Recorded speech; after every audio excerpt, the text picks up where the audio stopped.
So I've been wanting to do this tag for a little while now, and as you can see from the title, it is the Deck Through the Ages tag that was started ages and ages ago by Sarah at Sunset Bough Tarot.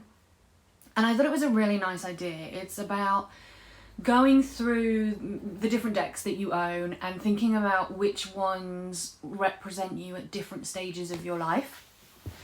I have picked two decks, so I've kind of done as a child, in my teens, late teens, early 20s, well, late teens and my 20s and then my 30s basically is how I've done it. And I'm going to jump right in with deck number one, which is as a child. So first of all, I picked the Crystal Unicorn Tarot.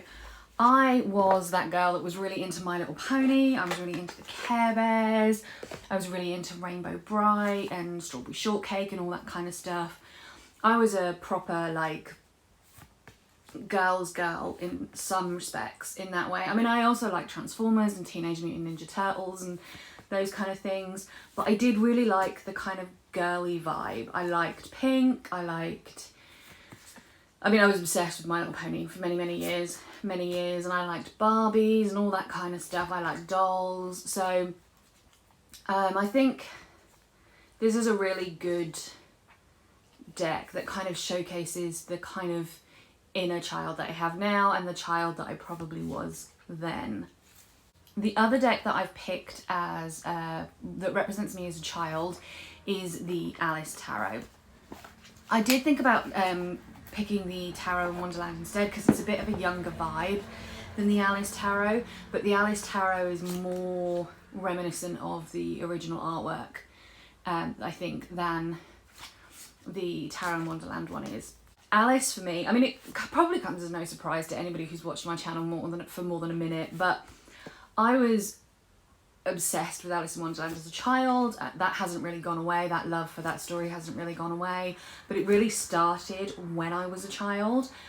I have two very vivid memories of Alice in Wonderland. The first being my older brother and I. There's 2 years between us, and then there's 5 years between him and my eldest sister, and 5 years between me and my youngest brother. So me and my brother are kind of the two middle children, very close in age. And we went, when my sister was a bit older and my younger brother was still too young, we went to stay with my grandparents for 2 weeks, just the two of us, which is something we'd never done before. And my grandmother gave us money and my granddad took us to the bookshop. And the book that I bought was Alice in Wonderland, which is not a big book. I was always a big reader, always read well above my reading age. And so it didn't take me very long to read it. So I probably read it like 3 times over those 2 weeks. And I just really loved it. I really connected with the story. My feelings for the story, my understanding of the story and the way that I connect with the story has obviously changed as I've got older. But at the time it was like my favourite book. And then I also have memories of watching the Disney film as a family. My mum made Scottish tablet and we had fish and chips, and then we sat down and with tablet afterwards and we watched the Disney film all together as a family. So I have some really fond memories of that as well. So this deck, for me, Alice is real nostalgia, like real nostalgia, and really represents my childhood for me. For the rest of the age groups, I've picked one deck to kind of represent my personality of the time, and one deck to represent where I was on my witchcraft journey. So I'm going to do personality, then witchcraft, in that order each time. So as a teenager, the deck that I've picked that kind of, I think, really represents who I was as a teenager is the Cute and Creepy Tarot. I was kind of at that stage where I was still into the cute stuff, but I was also getting more interested in the kind of goth stuff, goth music, the goth look. I was never full on goth, but I was always in that scene. I was very interested in horror, always had a big love for horror. So I was kind of at that bridge between those two sides of my personality, and they were really starting to come out. That kind of really appreciative of the cute stuff was still kind of there, but also I was getting a little bit more into the darker side of life, but I hadn't really gone full in yet. As for where I was in terms of my witchcraft journey, I would have to go with the Everyday Witch. I was just really starting to get into witchcraft, and at this point it was much more witchcraft than paganism. It was all about spells and magic, and so I still had that kind of idealised, kitschy idea of the witch, and I think this deck is very light and very playful and very soft in its depiction of witches, and I think that very much sums up where I was and how I kind of felt about witchcraft at that age and at that time in my life. So I just realised the two decks that I picked for my 20s almost seem at odds with each other, which is interesting because it very much sums up probably how I felt in my 20s. But the deck that I've picked that kind of really fits with where I was personally is the Deviant Moon Tarot. My late teens and early 20s particularly, but for most of my 20s, were a very, very difficult time. There was a lot of stuff went on. I spent a lot of time in a really, really dark and not very healthy place. I had probably the most difficult years of my life so far have been my 20s. There was a lot. There was just so much stuff going on, and so much stuff going on externally, internally. There were issues that I was going through personally that had a huge impact on me and my outward personality, and it was a tough time in my life. And I think there was a lot of dark stuff, shadowy stuff that I wasn't looking at and I wasn't dealing with, and because I wasn't looking at it or dealing with it, it was kind of coming out in ways that I couldn't control and I wasn't prepared for. And I think the Deviant Moon very much taps into that concept. In terms of where I was spiritually, I would say that the Triple Goddess Tarot probably matches up with my spiritual path most closely in my 20s. I kind of went through I discovered Wicca in my late teens, and I think for a lot of my 20s, a lot of the books that I read, a lot of the rituals that I took part in, a lot of the forums that I spent time in online, a lot of the conversations I had very much were heavily Wicca focused, and they were very much focused on the Triple Goddess idea and the idea of the goddess and the god and duality and all that kind of stuff.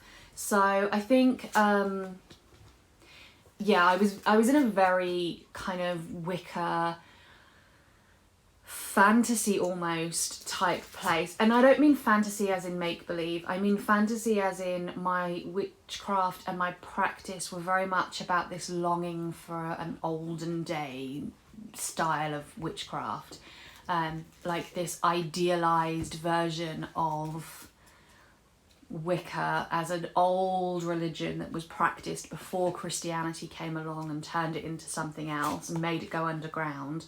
And I think although for a long time in my 20s, I knew that history wasn't real, I think I'd very much bought into that idea in some respects, and this deck really encapsulates that, I think.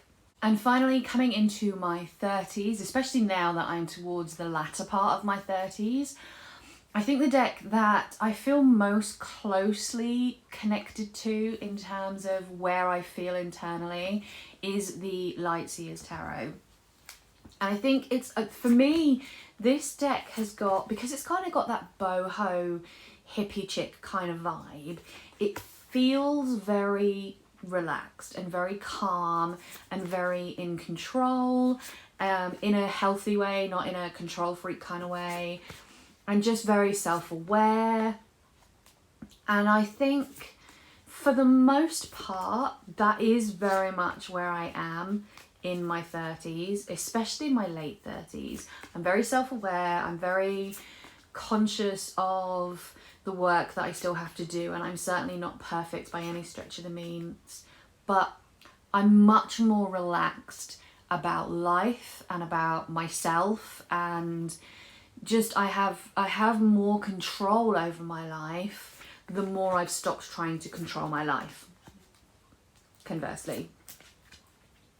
So I think it has that real like chilled out vibe that for the most part 2020 has been an odd year that doesn't really reflect, I think, very well how anybody is on a normal yearly, daily, whatever basis. But for the most part, I think it does really reflect how I feel and who I am at this stage in my life.